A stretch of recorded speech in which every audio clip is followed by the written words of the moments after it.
Welcome to the Leader's Edge podcast. I'm Sandy Laycox, editor-in-chief of Leader's Edge. In this episode of our Politics and Risk series, the Council's Government Affairs team kicks off their legislative summit with a rundown of today's hotbed political issues.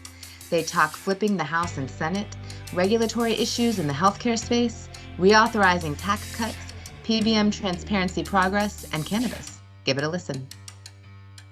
We are here kicking off our 2024 Legislative Summit. I'm here with our favorite podcasters, Blaire, Bartlett, and Kopperud, our Government Affairs team. Welcome, you guys. Thanks, Sandy. We want to hear what's going to be happening at the summit, the topics we're going to be talking about, the potential speakers we're going to hear from. So just give us sort of the lay of the land. Yeah, perfect. Thanks everyone for joining us this year. So we're really excited. I mean, every time you guys come to town, it's an interesting time to be in town, and that's not inconsistent with this year. We are now approaching the longest presidential general election in modern history.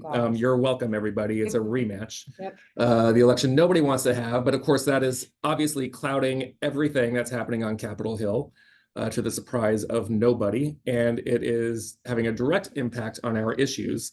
That's something that you will definitely feel throughout the program. But the first thing that you're going to experience and hear from is going to be the most political presentation. And that is on Monday evening. We really wanted to bring you behind the fold and behind the scenes in a way that nobody can do other than an organization of our caliber. So we are bringing to you at dinner the executive director of the National Republican Senate Campaign, Jason Thielman, and the chairwoman of the DCCC, Susan Del-Bene. And they are both in charge of flipping the respective chamber for their party. So you will hear Jason talk about their strategy and messaging for flipping the Senate. And Susan, you will hear about the strategy and messaging for Democrats to flip the House. By design, this is going to be the most political speech that you hear throughout the conference. And these are heavy hitters. And they both have a really good message to tell. And that's also not by accident. I think, we all think, if the election were held tomorrow, Republicans would take back the Senate and Democrats would take back the House. And you're going to hear from the leaders who are in charge of that campaign and that strategy. So should be a really good evening. Yeah. So for folks who are not in town for this, can you give us a little bit of the sort of strategies behind that? I would think, for the Senate, they're looking at, and they'll explain, what are they doing in media? What are they doing in digital media? How are they, Republicans how are they approaching and dealing with, getting new voters, the Hispanic community? Mm-hmm. How are they talking about the border? How are they talking about those issues that might be sensitive? How are they addressing, Senator Daines, who is chair of the National Republican Senatorial Committee, he's trying to stay away from polarizing candidates. Yeah. And, what does that recruitment look like? Good luck. Yeah, good luck. So, he's been successful in Montana, but it wasn't without work. And so we'll kind of hear about that. I think we'll have about 20 minutes and then some questions after, and then, we'll have the same for Congresswoman Del-Bene. Yeah, but I think from Susan Del-Bene, she's a good friend. She's a former Microsoft executive. She's a powerful member of the Ways and Means Committee, but she's tasked with winning back the House. So Democrats only need to flip 4 seats to take back the House of Representatives. And there are 17 Republican members of Congress that represent districts that voted for Joe Biden.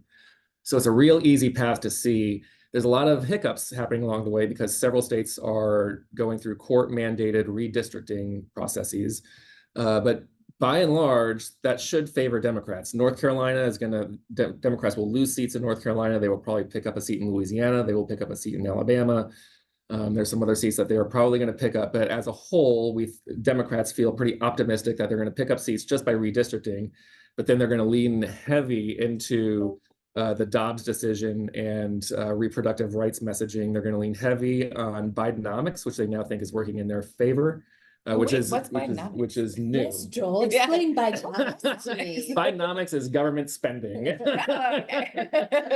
Got it. Yeah, so they're going to You lean saved in. the economy, Lily, didn't you know? Oh, no, I didn't know Yeah, that. $7 trillion of government spending will actually produce consumer spending. My electric charging station. Exactly. They're going to talk about all the things that the Biden administration has done, and they're going to lean into Trump, and they're going to talk about all the risks that another Trump presidency poses, and probably, I would imagine, lean into the failures of House Republicans to govern and do anything. But we will see what the messaging is, but that's going to give you a flavor of what she'll present. That's going to be really exciting. So let's talk about our specific issues that will be maybe coming up in some of the program the next day, maybe not, but I know PBM transparency is top of the list for you guys. So let's just get a little update on that one and then how that relates to some of our speakers. Sure.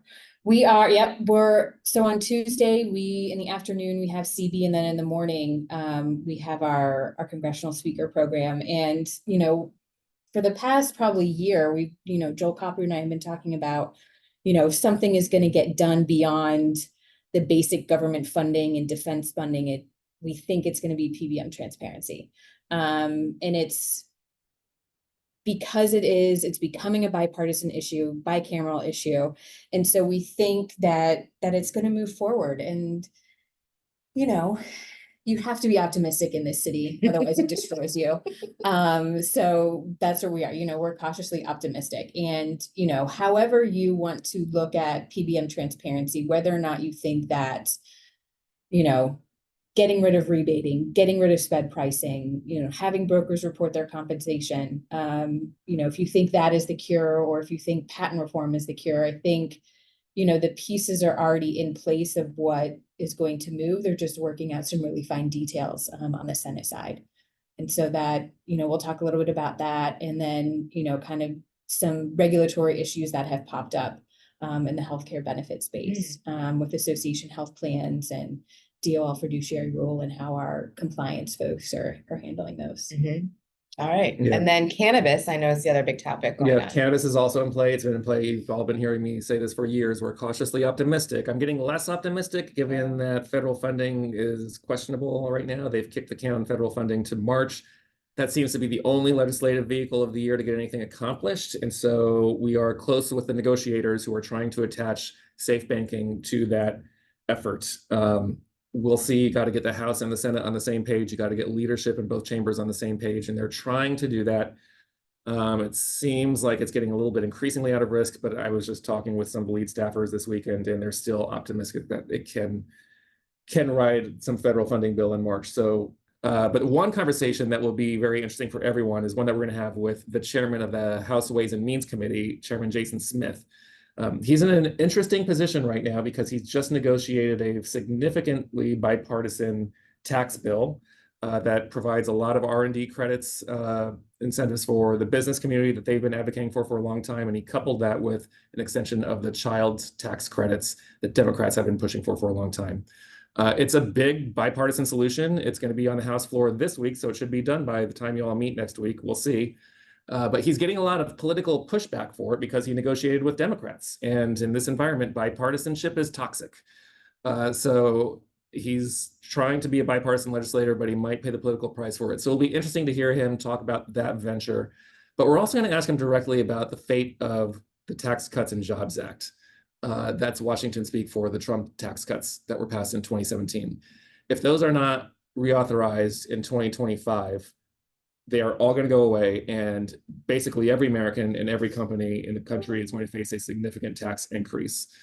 That's not completely true, a little bit of exaggeration, but by and large, there's major tax increases on the table. So we're going to ask him his vision for reauthorizing those, knowing that's probably going to cost the federal government $4 trillion to cleanly reauthorize them.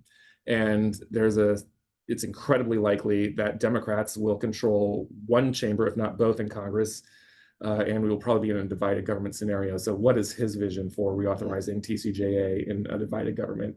And does he have lessons learned from this latest bipartisan package? So it's going to be a really interesting conversation. Yeah. And then following the speaker program, we've got a dinner that night with the most moderate members of Congress. And that is by design. We are starting with the most political ending with the most moderate. Blaire, tell us about the dinner. Yeah, we're having, all of our attendees will be sitting at tables with members of the Problem Solvers Caucus in the House. And so those are members, Republican and Democrat, that have kind of taken this pledge that, they will work in a bipartisan manner. And, it's been around for a couple years, a couple Congresses, and yes, it can be effective, but I think it just shows it's effective in that it shows that there's still bipartisanship. This is a big deal. There's, as Blaire said, 20 members of Congress. To be a member of the Problem Solvers Caucus, they all take significant political backlash from their party leaders and from their base for negotiating with the other side of the aisle. The political backlash is significant. By significant, I mean it can accumulate to death threats. That shows how dedicated they are to bipartisanship, to reaching across the aisle, and they are in here. They're here to legislate, not to play political games. These are the members of Congress that we stand strongly with.